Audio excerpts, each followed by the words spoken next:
નમસ્કાર, જય માતાજી. હું ફરી વખત તમારું સ્વાગત કરું છું.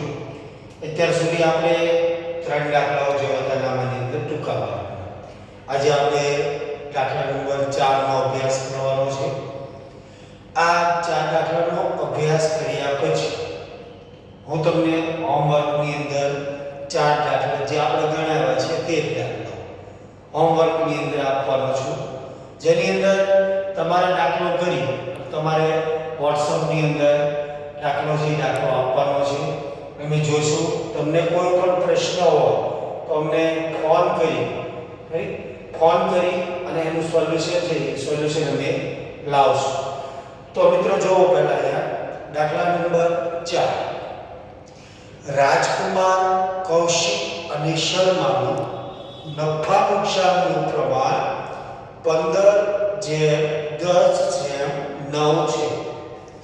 જો વર્ષના અંતે પેઢીનો કુલ નફો ₹68,000 થયો હોય તો દરેક ભાગીદારને મળતો નફો શોધો.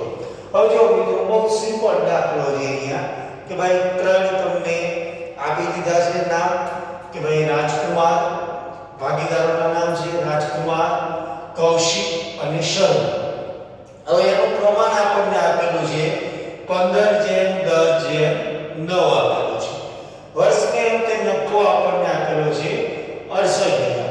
તો દરેક ભાગીદારને મળતો નફો શોધો. હવે અહીંયા પહેલા જુઓ કે આપણને નફા નુકસાનનું પ્રમાણ આપેલું છે. નફા નુકસાનનું પ્રમાણ આપેલું છે 15/10/9 આપેલું છે. કેટલો આપેલું છે મિત્રો? 15/10/9 આપેલું છે.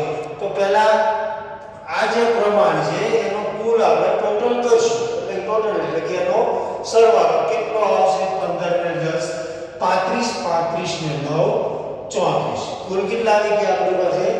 34 આવી ગયા. દરેક ભાગીદારને મળતો નફો આપણે શોધવાનો છે.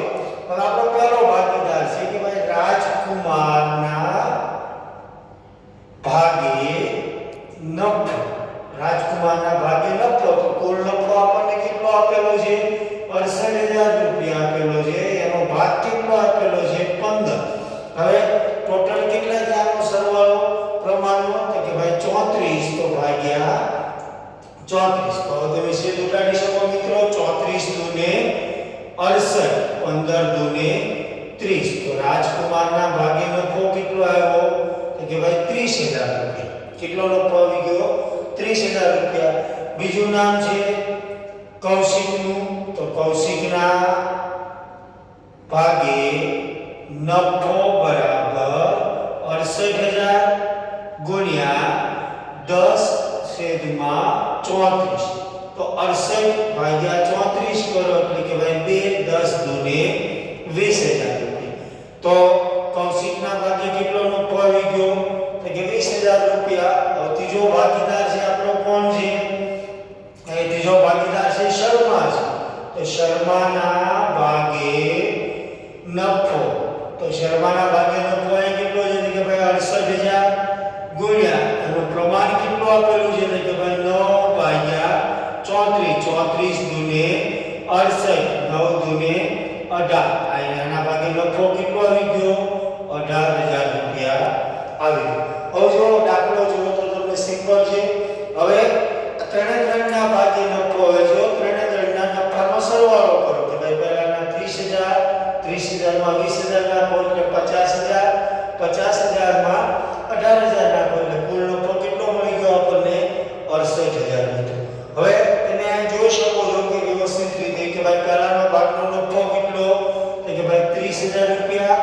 એટલે એક ટીક કરવાની આવે છે. બીજાના ભાગે કેટલો નફો આવ્યો? તો કે 20,000 રૂપિયા. ત્યાં પણ એક ટીક કરવામાં આવે છે. ત્રીજાના ભાગે નફો કેટલો આવે છે? 18,000 રૂપિયા. ત્યાં પણ કેટલી ટીક કરવામાં આવે છે? એક કરવામાં. 3 ટીક થઈ ગઈ તો 3 ના ગુણ કેટલા મળે છે? 3 ગુણ મળે છે. સે સિમ્પલ દાખલો મિત્રો. એકદમ ઈઝીલી છે. સાવ ઈઝી કહેવાય. એટલે સાવ સહેલો દાખલો છે. તો જો ચોજીનો ખબર પડ્યો તો ફરી વખત જો નફા નુકસાનનું પ્રમાણ છે. નફા નુકસાનના પ્રમાણનો સરવાળો કરો. ત્યારબાદ જે ભાગીદારો આપેલા છે ત્યાં કુલ નફો મૂકી એનું પ્રમાણ મૂકી છેદમાં છે જે સરવાળો આપણે આવ્યો પ્રમાણનો એ પ્રમાણનો સરવાળો તમે મૂકો છો અને એના ભાગની અંદર જે નફો આવતો એ નફો આપણને મળી રહેશે.